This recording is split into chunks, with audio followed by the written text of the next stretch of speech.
Bem-vindo de volta ao nosso curso de ótica. Depois de ter aprendido um pouco sobre a refração, nós aprendemos que a refração é esse desvio da luz ao passar de um meio para outro, com índice de refração diferente, obviamente. Nós aprendemos duas situações interessantes da refração. Que é as lâminas de face paralela, onde um raio sofre um desvio lateral, e o prisma, onde o raio sofre um desvio angular. Essas são as duas coisas que nós aprendemos na aula passada. E agora eu vou aplicar a refração num dos mais importantes fenômenos da refração, que são as lentes esféricas. Tá certo? Não há dúvida que as lentes esféricas dão à ótica um sabor especial. Você imagine se não fosse as lentes esféricas, o que aconteceria com as pessoas que precisam corrigir sua visão. Nós seríamos comidos pelas galinhas porque não saberíamos para onde ir. Então as lentes esféricas são extremamente importantes para o homem. Ela deu visão de novo àqueles que têm defeitos visuais e permitiu a criação de diversos instrumentos que hoje a gente usa em praticamente todo lugar. Atualmente não há instrumento que usa laser ou luz de alguma maneira que não tem lente envolvida com ele. Tá certo? Então vamos ver como que é o princípio dessas lentes, já que ela é uma das grandes aplicações.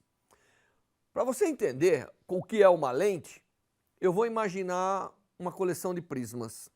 Então eu estou imaginando aqui, e você me acompanha, eu tenho um prisminha, um outro prisma, um outro, claro que você percebe que o ângulo está mudando. Por exemplo, esse é praticamente uma faces paralelas, uma lâmina, ou seja, um ângulo, um prisma de ângulo zero. E aí, uma coleção de prisma de novo. Imagine agora que eu tenho uma fonte de luz aqui, do lado de cá. E eu quero transferir a luz emitida por essa fonte para o outro lado.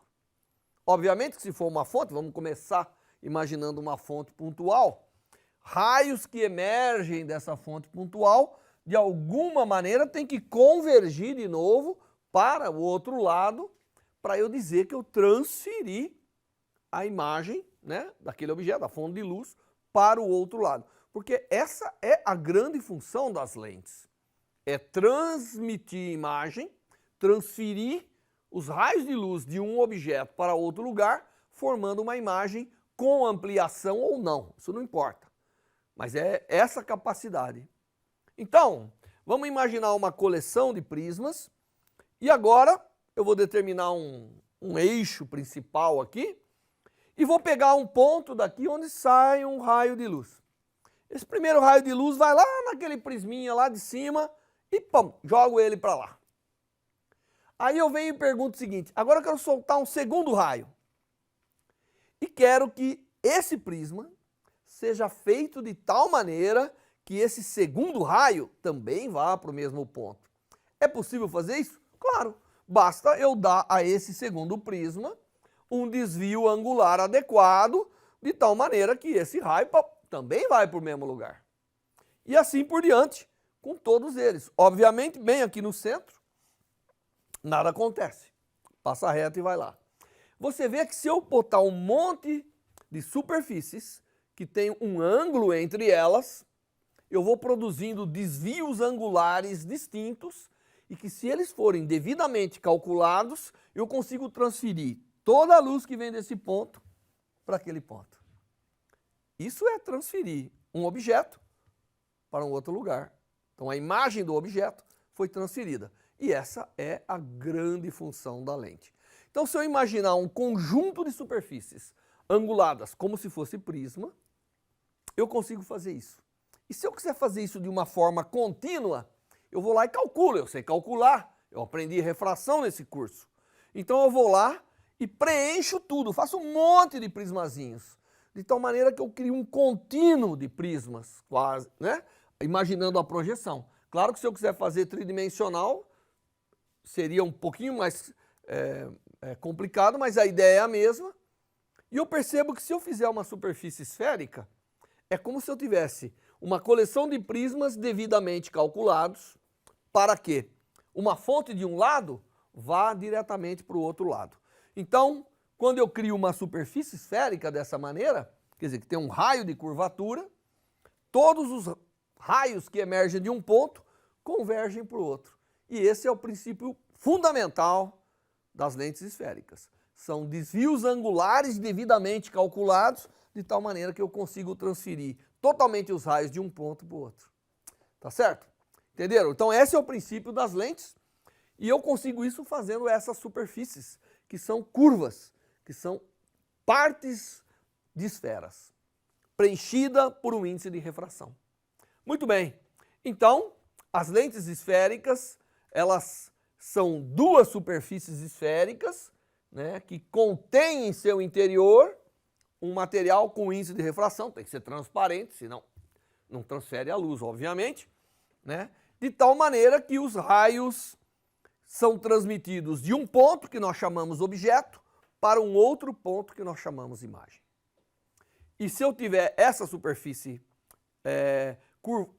curva como sendo parte de uma esfera, né, a superfície é parte de uma casca esférica, eu consigo fazer toda essa manipulação dos raios de luz, e como você vai ver, combinando superfícies que são de diferentes curvaturas, ou de diferentes valores de curvatura, ou diferentes sinais de curvatura, eu consigo criar uma infinidade de elementos capazes de manipular os raios de luz. Portanto, eu crio uma capacidade quase que infinita de manipular as imagens, dando origem às lentes.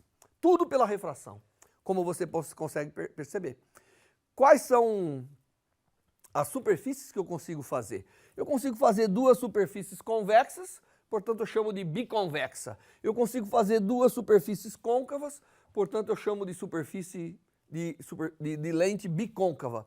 Eu consigo fazer uma plana, lembre-se, um plano é como uma esfera de raio de curvatura no infinito, e uma de raio de curvatura finito, então essa aqui é a plano convexa, ou plano côncava, ou essa aqui ela é uma côncavo convexa, e aí eu poderia criar mais algumas, né? Existem aqueles que gostam de falar das lentes de borda fina e lentes de borda espessa. Mas na verdade tudo isso não é importante. Você vê que combinando esses ângulos entre as superfícies, eu posso fazer uma infinidade de geometrias que vão ter características diferentes na manipulação dos raios de luz e, portanto, na manipulação das imagens. Muito bem, cada uma dessas superfícies, na verdade, possui as suas características próprias. Nós vamos pegar uma lente genérica, que vamos começar com uma que tenha duas superfícies convexas, portanto é uma lente biconvexa, e ela na verdade tem um raio de curvatura de uma superfície R1 e um raio de curvatura para outra superfície R2, como se fosse parte da superfície de uma esfera, essas características. Essas são as chamadas características geométricas da lente. E agora tem que ter o índice de refração que preenche, que é a parte característica óptica da lente. Muito bem, o índice de refração, como eu falei, então, acaba reunindo todos os elementos que eu preciso para calcular como que vai ser as características desse dispositivo óptico com relação à propagação dos raios de luz. Muito bem, além do índice de refração, a gente falou da geometria, nós temos que falar em dois conceitos: a posição e direção do objeto, que é aquele que emite os raios de luz, e a posição e direção da imagem, que é aquele ponto onde os raios de luz são transferidos, convergem novamente. Muito bem, então nós temos dois tipos de lentes praticamente, a convergente e divergente. A convergente é aquela, por definição, que eu mando um conjunto de raios paralelos, portanto um feixe de raios paralelos, todos eles vão para um ponto. Essa é a chamada lente convergente. E o que vai, se eu mudar essas superfícies, o que vai acontecer é que essa distância, que é chamada distância focal, vai variar. Se eu mudar o índice de refração também. E essa aqui que é chamada divergente, eu peguei como exemplo uma bicôncava, e que se você mandar um conjunto de raios paralelos para essa superfície, o que vai acontecer que eles divergem, por isso que ela chama divergente, e na verdade o ponto de encontro desses raios é um ponto que está no mesmo plano de incidência, portanto é um foco virtual. Os raios já se foram, o ponto de encontro deles é aqui. Isso vai caracterizar as chamadas imagens ou foco virtual. Muito bem, sabendo isso, Normalmente, para não ficar desenhando essas lentes o tempo todo, nós simplificamos a notação colocando uma flecha que, quando ela está escapando, é a lente convergente, quando ela está interiorizando, é a lente divergente. Esses são os dois tipos, então ele representa daqui para frente as lentes convergentes e divergentes por essa notação. Isso é para ficar evitando da gente desenhar toda a superfície. Portanto, aqui os raios convergem, aqui eles divergem. Quando o foco está aonde os raios refrataram, nós chamamos de foco real. Quando o foco, que é o encontro dos raios, está no meio onde incidiu, nós chamamos de foco negativo. Então aqui a característica das lentes convergentes e aqui a característica das lentes divergentes com relação ao comportamento de um feixe de raios paralelos. Muito bem. Então, usando novamente as leis de Snell, nós podemos calcular, porque nós sabemos, tem duas superfícies esféricas, a geometria nos permite saber como é os ângulos em cada posição dela. Então nós vamos pegar uma lente que tenha um raio de curvatura R1 e um raio de curvatura R2 para as suas superfícies.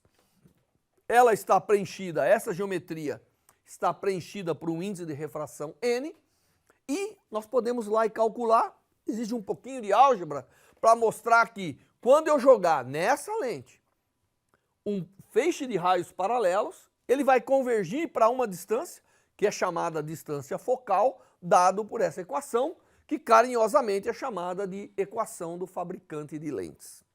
Mas isso aqui dá para se calcular rigorosamente com as leis da refração, porque afinal todo esse fenômeno são desvios dos raios de luz advindo da refração.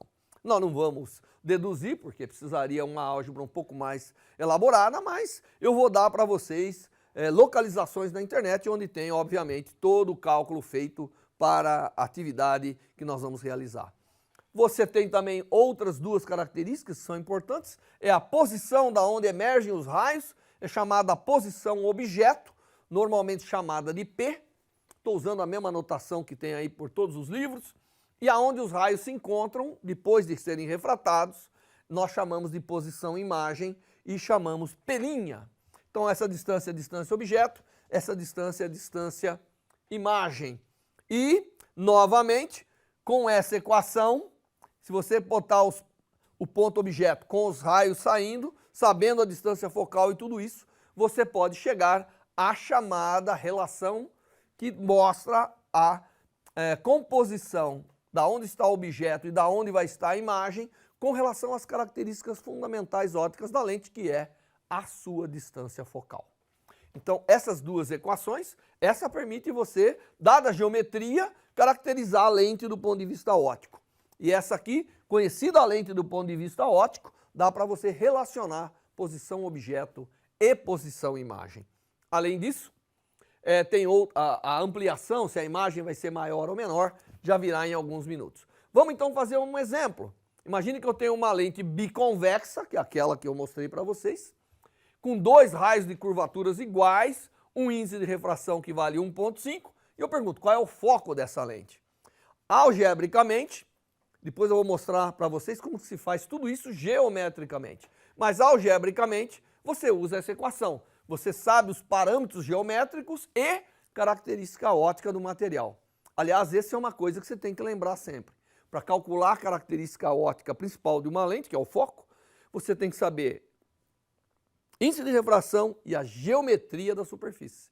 Sem isso não dá para fazer nada. Só sabendo a geometria não dá. Muita gente acha que pegar duas superfícies curvadas vai dar uma lente. Não, se ela não estiver preenchida por um índice de refração, não é uma lente. Muito bem, sabendo isso, basta a gente substituir R1 e R2 e o N, conta elementar, para chegar à conclusão que o foco é exatamente 25 centímetros. Interessante, né? Porque eu fiz aqui, botei os números exatamente para dar igual, mas é uma coincidência, brincadeira com os números. Muitas vezes o foco não tem absolutamente nada a ver com os raios. Um exemplo 2, para essa lente que eu calculei, se um objeto é colocado na posição 60 centímetros, aonde estará a imagem? Então, basta usar agora, toda essa conta que eu estou fazendo, novamente, quero lembrar, é uma conta feita algebricamente. Eu dei para vocês as relações algébricas. existe também, como é ótica geométrica, uma forma geométrica para se construir a imagem a partir do objeto e das características da lente, como eu vou mostrar já já. Então aqui basta usar essa relação, nós calculamos o foco da lente ali atrás, sabemos a posição objeto, 60 centímetros, queremos saber a posição da imagem e, portanto, você faz uma conta, uma álgebra simples para pegar que a posição da imagem está a 300 dividido por 7 centímetros. Obviamente faltou a unidade ali, mas todas as unidades têm que ser compatíveis. Finalmente, 42,8 centímetros é a posição da imagem. Então, como você pode ver, as lentes esféricas, elas são caracterizadas por dois raios, nós calculamos aqui alguns exemplos com as lentes biconvexas, tá certo? E um índice de refração. Com essas grandezas você pode calcular o foco. E a partir do conhecimento do foco, você pode relacionar aonde você coloca o objeto, aonde vai estar a imagem. Mas tudo isso nós fizemos calculando com as leis da refração.